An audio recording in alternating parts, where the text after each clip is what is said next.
मेरे चाचा जी एक पैर से विकलांग थे। उनके पास हर रात एक किन्नर मिलने आती थी।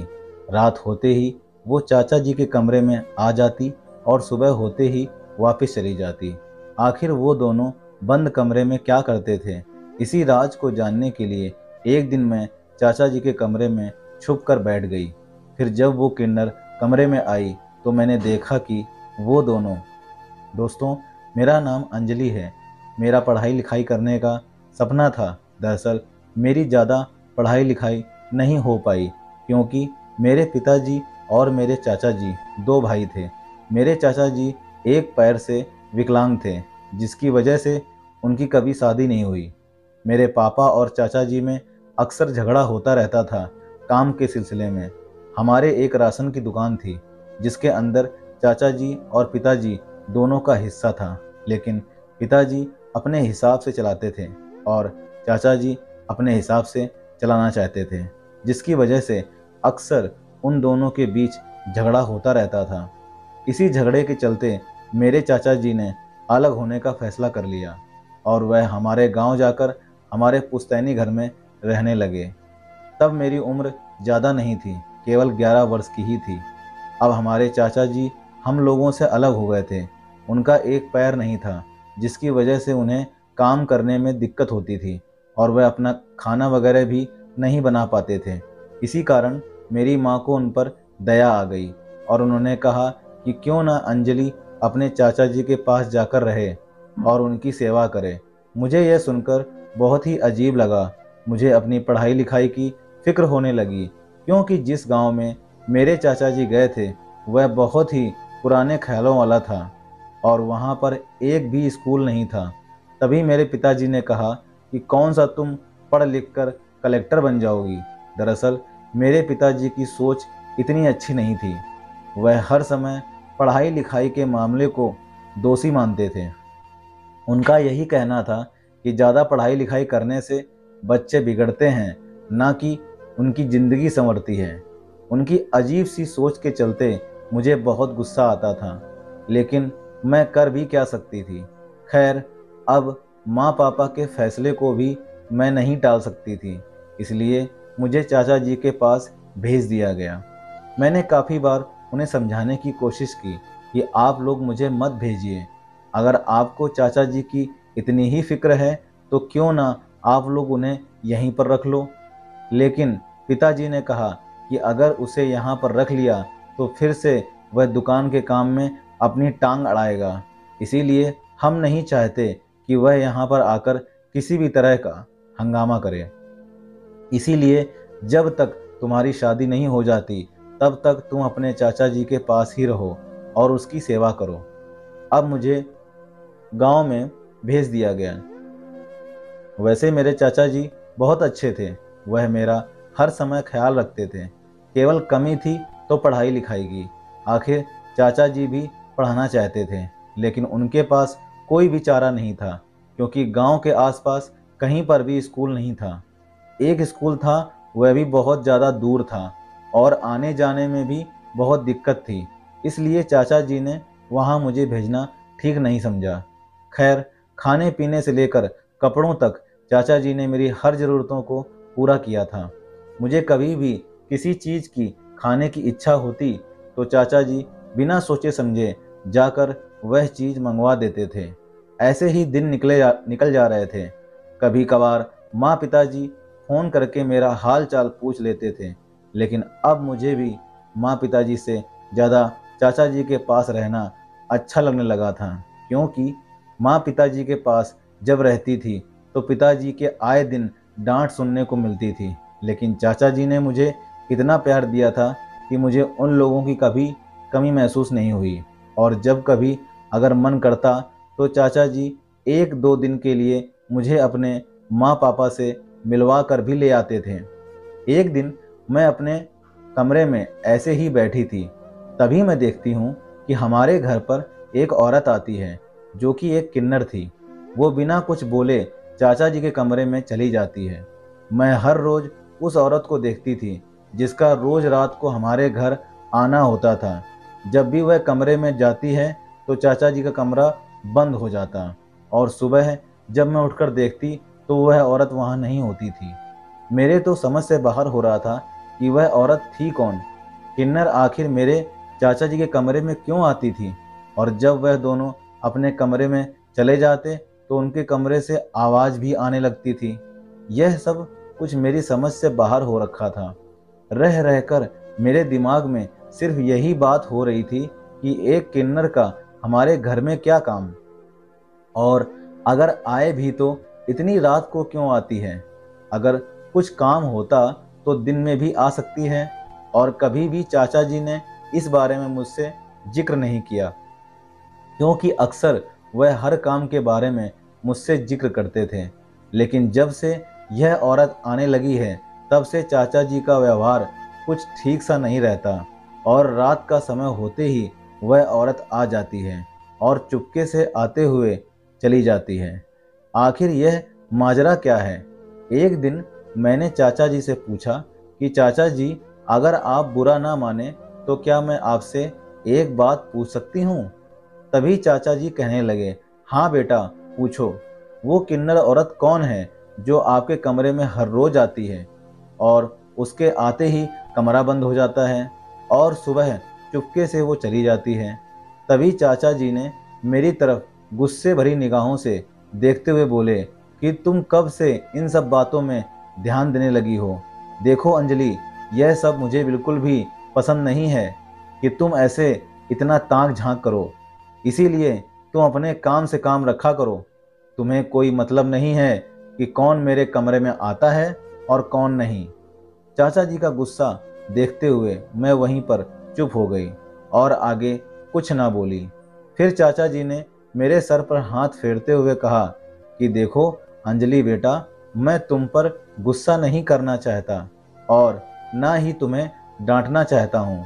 इसीलिए तुम्हें प्यार से समझा रहा हूँ कि इन सब बातों में अपना दिमाग मत लगाना।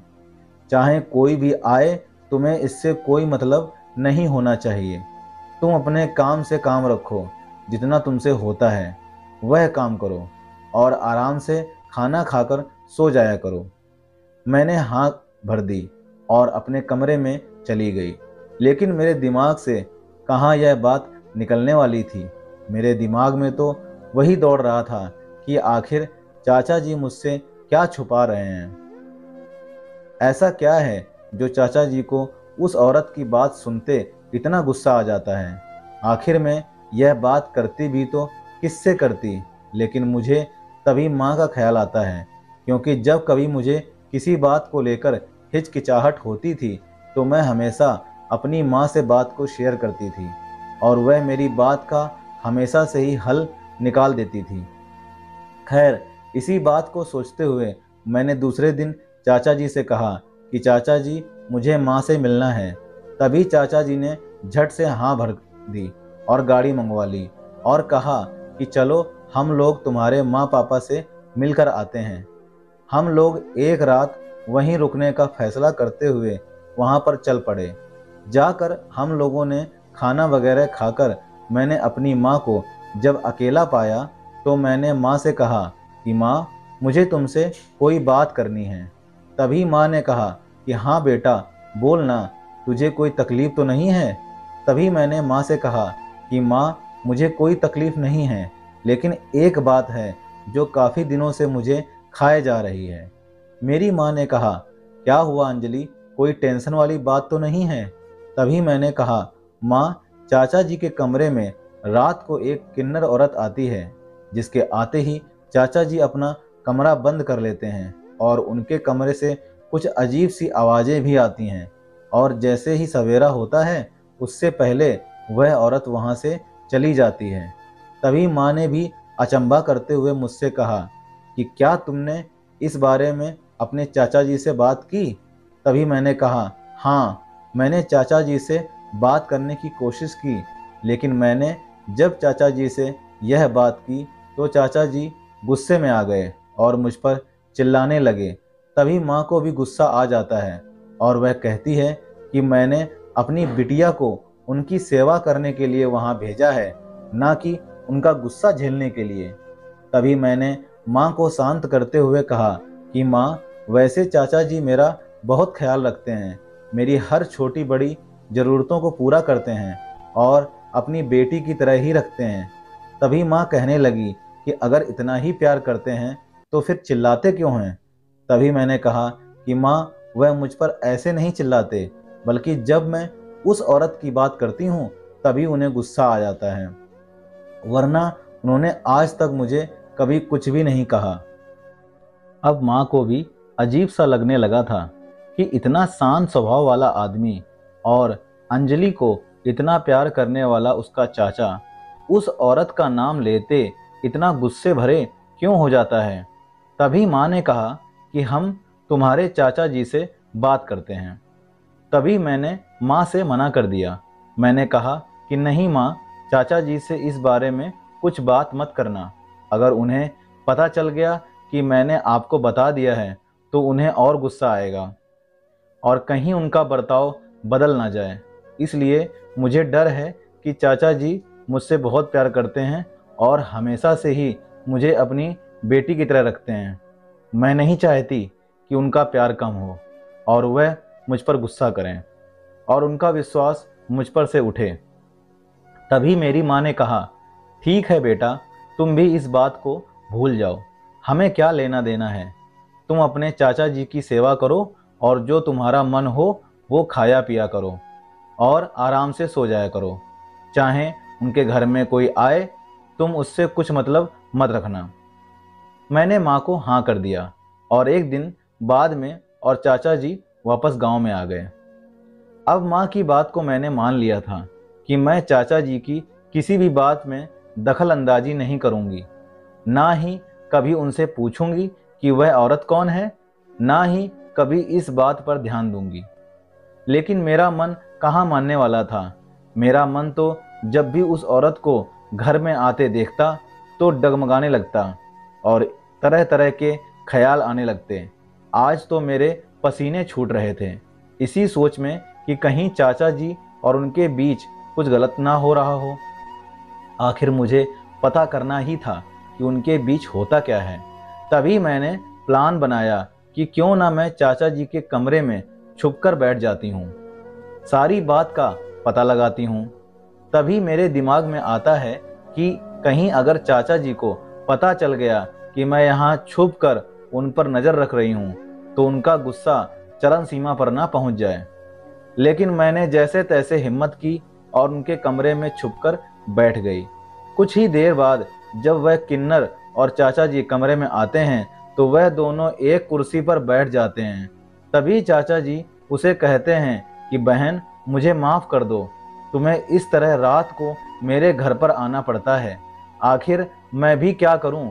इस गांव के लोगों की सोच इतनी खराब है कि अगर दो भाई बहन भी आपस में जा रहे हों तो उनकी बातें भी बना लेते हैं। अब तो मुझे समझ में नहीं आ रहा था कि चाचा जी उसे बहन कहकर बुला रहे थे और उन लोगों के बीच ऐसी क्या बातें चल रही थीं। खैर, मैं वहीं बैठी उन लोगों की बातें सुनती रही। तभी चाचा जी ने उस औरत के सर पर हाथ रखा और कुछ पैसे उसे देते हुए कहा कि यह लो कुछ पैसे और तुम अपने खाने पीने और रहने का इंतजाम कर लो। तभी मुझे कुछ अजीब सा लगा और मैं झट से बाहर निकल गई। मुझे वहां देखकर चाचा जी की नज़रें ठहर गईं और वह मुझे पूछने लगे कि अंजलि, यहाँ यह क्या बदतमीजी है? मैंने तुमसे पहले भी कहा था कि तुम ऐसी कोई हरकत नहीं करोगी, फिर तुम यहाँ छुप कर क्या सुन रही थी? तभी मैंने चाचा जी के सामने हाथ जोड़ दिए और बोली कि मेरी कोई भी गलत इरादा नहीं था चाचा जी। दरअसल मुझे जानना था कि यह है कौन। बस यही सोच मुझे काफ़ी दिनों से खाए जा रही थी। इसीलिए मैंने यह पता करने के लिए यहाँ पर छुप कर देखना चाहा, क्योंकि जितनी भी बार मैंने आपसे पूछना चाहा तो आपने मुझे डांट कर भगा दिया। आपने कभी भी मेरे साथ इस तरह की कोई बात नहीं की, इसलिए मुझे छुप कर सुनना पड़ा। खैर, अब चाचा जी की आंखों में भी आंसू थे और उस औरत की आंखों में भी आंसू थे। वह किन्नर औरत मेरे पास आई और मेरे सर पर हाथ फेरते हुए बोली, बिटिया, तुम जैसा सोच रही हो वैसा बिल्कुल भी नहीं है। दरअसल तुम्हारे चाचा जी मेरे मुंह बोले भाई हैं और मैं एक किन्नर हूँ। दरअसल मैं जिस गांव में रहती हूँ वहाँ किन्नरों के साथ मारपीट की जाती है और उन्हें खाना नहीं दिया जाता, लेकिन तुम्हारे बड़े दिल वाले चाचा ने मुझे अपनी बहन बनाकर मेरा सारा जिम्मा अपने सिर ले लिया था। इस गांव में अगर किसी किन्नर को आदमी के साथ देख ले तो उस आदमी को पत्थरों से पीट कर सजा दी जाती है। इसीलिए तुम्हारे चाचा जी हर रात को मुझे अपने घर बुलाते और मुझे खाने पीने के लिए पैसे दे देते, और इनके साथ मैं अपना समय बिताकर रात को ही वापस चली जाती, ताकि लोगों को कुछ भी पता ना चले और यह मेरी मदद भी कर दें। मेरी आंखों में खुशी के आंसू आ चुके थे कि कोई इतना अच्छा कैसे हो सकता है। मेरे चाचा जी को भगवान ने पैर नहीं दिया, लेकिन दिल इतना बड़ा दे दिया था कि उतना तो शायद किसी का ना हो। मुझे अफसोस भी हो रहा था कि मैं इतने भले आदमी पर शक जो कर रही थी। मेरे चाचा जी भलाई का काम कर रहे थे, लेकिन मैं बेवजह अपना दिमाग उल्टी सोच में लगा रही थी। साथ ही मुझे ये सोचकर बहुत दुख हो रहा था कि ये कैसी सोच थी इन गांव वालों की, जो किसी औरत की मजबूरी को भी ना समझें। किन्नर होना पाप नहीं है, उन्हें भगवान ने वैसा बनाया होता है, तो हम इंसानों को कोई हक नहीं होता कि हम लोग उनके ऊपर उंगली उठाएं। मैंने अपने चाचा जी से कहा कि इन लोगों की सोच को कभी बदला नहीं जा सकता क्या? तभी मेरे चाचा जी कहने लगे कि जब तक इंसान के ऊपर नहीं गुजरती है तब तक वो किसी की भी मजबूरी को नहीं समझ सकता। अक्सर लोग अपनी सोच के चलते बहुत से जुल्म कर बैठते हैं, जिसका हर्जाना उसे बाद में भुगतना पड़ता है। मुझे चाचा जी की बातें समझ में आ रही थीं। उसी दिन से मैंने एक फैसला लिया कि अपने जीवन में कभी भी किसी इंसान के साथ गलत नहीं करूंगी। उस दिन के बाद मैं किन्नरों के साथ ज़्यादा दोस्ती रखने लगी। अपने जन्मदिन से लेकर हर खुशी का त्यौहार मैं किन्नरों के साथ मनाने लगी।